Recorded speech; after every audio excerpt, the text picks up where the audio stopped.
Hello, ladies and gentlemen. So now we are about to discuss volume and how to calculate it using calculus. Okay, so the basic idea behind all the volume techniques that are in that we're going to discuss is going to be a variation of the theme of finding some type of area and then integrating it over some axis. Okay, so let me set that up in this way. Let's pretend I have some object, okay, in space like this, okay? And let's say this is a three-dimensional object. So like, I mean, even though it looks like a blob, let's say this is like the x-axis. It doesn't have to be the x-axis, but for our discussion, let's say it's the x-axis, and this is like, let's say some value of x, which is a, and let's say that this object ends over here at some value of x b. And what we can do is we can imagine slicing it, okay? Slicing it here to see what the cross section looks like, okay? So let's say this is the value x star, okay? And let's say that in actual fact the cross section in this plane looks like this, okay? So in other words, if you slice it, imagine like a loaf of bread. When you slice it and you look at the face, it has some like cross-sectional shape, right? So for example, I have here a box which is filled with the secret treasures that Semiramide left, after she threw her party of 5,000 guests. But in any case, if I were to slice it, I know that the cross section is going to look like this. So what I want you to imagine here is that when I slice it, I get this cross section.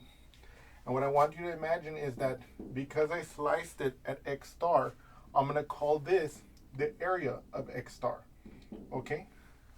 And of course, for any value of x, the cross section will have some area, and so I'm going to use that to define a function. Now I want you to imagine for a second. Okay, let me draw this figure here. If I want to calculate the volume of this object, notice it's a three-dimensional object. Anywhere I slice it, it's going to have this it's going to have some cross-sectional area.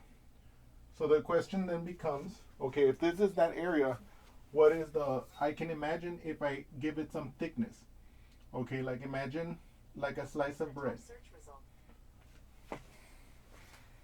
Sorry about that. So imagine I give it some thickness. In this case, let's imagine that thickness is delta x. Okay? You guys all with me on this? So I'm slicing it up into tons of slices with a thickness of delta x. So what I can then do is I can slice it the whole way around like a slice of bread. Each of the slices having width delta x. Okay. And then what I can do is I can find the volume by summing over all of them. Okay? So the volume will be, so in this case, the volume will be approximately equal, okay, to the area of this face. So the area of x star times the delta x. Now I want you to think about this. Just imagine you're thinking about a box. The volume of a box is the length times width times the height. So let's imagine here, let's discuss that here. Okay.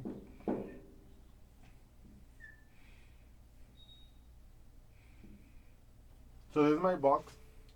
Its length, width, and then in this case, I guess the height is the depth because I already gave the width this and the length that, so the height must be how deep it is. Okay, so this isn't like the worst drawing I've ever done. But the volume, all of you will agree with me, is the length times the width times the height. But you can see that the length times the width gives me the area of the face, right? So I can see this as the area of the face of the rectangle times how deep it is, the height.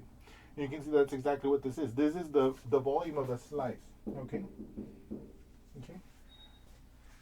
Now if I sliced it and I had, let's say I sliced it into n slices where x1 is the value of x over here, x2 is the value of x over here, etc. Then I can take the volume of the figure to be approximately the sum, let's say from 1 all the way to n, okay, of the area of the xi's times the delta x, assuming all the slices are equal. And the idea then becomes, if you look at this, you can see this is exactly a Riemann sum, okay? And so then, just to address that here, we can imagine like x1 is somewhere over here, x2 is somewhere over here, x3, right? Dot dot dot dot dot dot. X, let's say n minus 1, and then of course the b here would be the x n. I should have been clear about that here. Let's say this is x2, x3, x4. The a would be the x1. Oh no, it was right the first time. I'm sorry. Oh my god, when things go wrong, right? Oh my god. So x1, and then this is of course the xn minus 1 and the xn. The reason why the x sub 1, the x sub 2, the x sub 3, the reason why they have to be inside is that they're the volume, they're the area at a cross section. So that value of x has to be somewhere inside the figure. Okay. Now of course, if you know, if you notice that this is the Riemann sum, then when I take more and more values of x along that interval, and as I let the width of the slices go down to 0, then this volume becomes the following integral. The volume of this figure, okay, is going to be equal to the integral from a to b, which are the beginning and the end of the portion of the figure that we want to calculate the volume of. In this case, you can see that's the whole figure, but we could also integrate a smaller portion if we were only interested in the volume in a smaller portion. But in this case, we're looking at the whole figure, which starts at a and ends at b, at least in its extent along the x-axis. We're going to integrate the area of x with respect to x, okay? That will be the volume of this figure, and this is kind of like the idea behind what's happening. Of course, I have to apologize for the fact that my drawing is not the best and stuff like that, but this is going to be the beginning, okay? Okay.